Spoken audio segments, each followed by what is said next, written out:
Bien, siguiendo con el video y la explicación de los arreglos, recordar que siempre para poder trabajar con métodos y el programa principal es necesario tener este objeto, ¿verdad? Ahora, si yo quiero crear un arreglo acá, lo puedo hacer. Bien, por ejemplo, recordar que el arreglo puede ser así. Puedo declarar un arreglo A igual a new int de, por ejemplo, 5 elementos. Bien.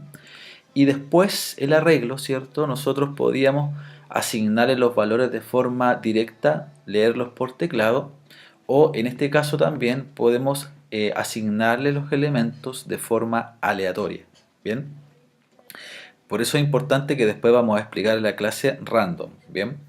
Ahora, el arreglo, en este caso, si yo quiero imprimir el arreglo, como lo hacíamos antiguamente, ¿verdad? O en el semestre pasado, colocábamos aquí a.len, ¿cierto? Que era el tamaño del arreglo con un for. Y posteriormente aquí hacíamos un south sin el len, hacíamos todo un arreglo, ¿cierto? Aquí. Y acá mostrábamos a de i, ¿cierto?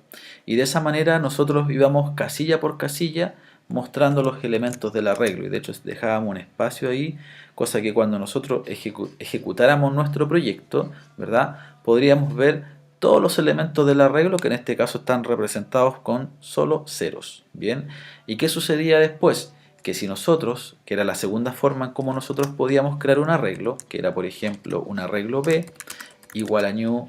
En este caso, si lo quisiéramos inicializar con valores, simplemente lo inicializamos de la siguiente manera: 2, 4, 6, 8, 10, por ejemplo. Si nosotros tenemos ese arreglo y lo queríamos mostrar, teníamos que en el fondo volver a copiar el mismo código, ¿cierto? Acá, y teníamos que en este caso cambiar esto por b.len, aquí mostrar b, y ejecutarlo. Bien. Y de esa manera nosotros mostrábamos los elementos. Bien, ¿cuál va a ser el objetivo ahora? El objetivo ahora es que nosotros podamos mostrar los arreglos mediante métodos. Bien, por lo tanto, esto de aquí lo vamos a hacer en una línea, pero la idea es que vayamos construyendo métodos. Los métodos que nosotros vamos a crear acá van a ser siempre los mismos, ¿bien? Entonces, una vez que está enseñado, ¿verdad? Lo puedo reutilizar, ¿bien? Ahora, lo que vamos a hacer es sacar esta lectura que es del semestre pasado, bien, y lo que vamos a hacer es tomar el apunte del resumen que yo les había comentado. Este escáner de aquí también está de más. Y vamos a hacer lo siguiente. En este caso yo necesito imprimir un arreglo, bien, que puede ser un arreglo A, un arreglo B, un arreglo C, etc. Entonces, si quiero crear un método que imprima un arreglo, el método, ¿qué es lo que va a hacer? Necesita primero el arreglo que queremos mostrar, ¿cierto? Y por otra parte, lo que nosotros necesitamos, ¿verdad? Es que el método analizar qué es lo que va a devolver. Entonces, es aquí donde importan los métodos que son del tipo void.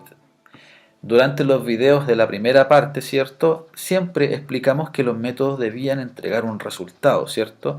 Yo hago un cálculo, te entrego un valor. Yo hago un proceso, te entrego un mensaje. O yo hago algún análisis y entrego un booleano, ¿cierto? Vimos las distintas formas en cómo nosotros podíamos determinar, ¿cierto? La estructura del método, que en este caso el método sumar devuelve un decimal, el método restar devuelve un string, el método cálculo raíz devuelve un decimal, el método fórmula devuelve un decimal y el método spar que devolvía un booleano, ¿cierto?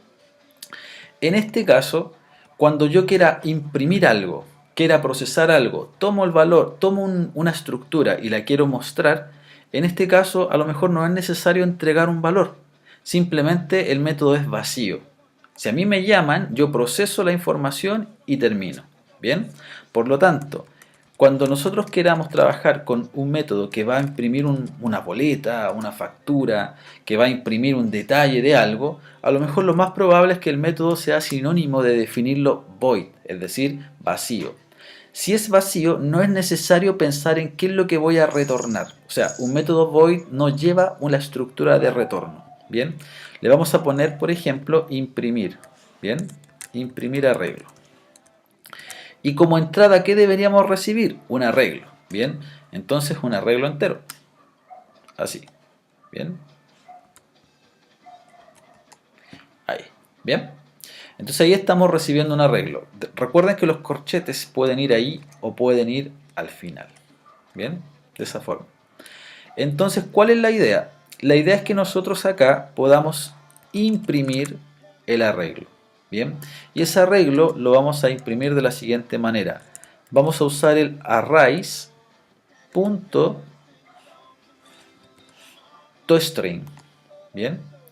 ¿Y qué le vamos a pasar a este elemento? Le vamos a pasar el arreglo que estamos recibiendo como entrada, que es X. Bien.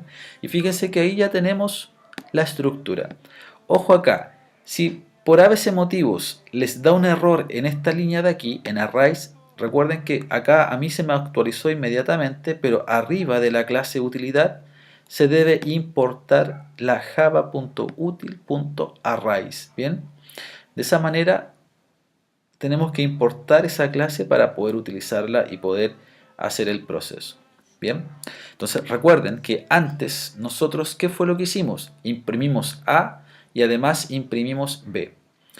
Como ahora vamos a imprimir un arreglo para nuestros ejercicios, util.imprimir arreglo, le paso el arreglo A sin los corchetes, bien, y si quiero imprimir el segundo arreglo, le coloco imprimir arreglo B sin los corchetes, bien.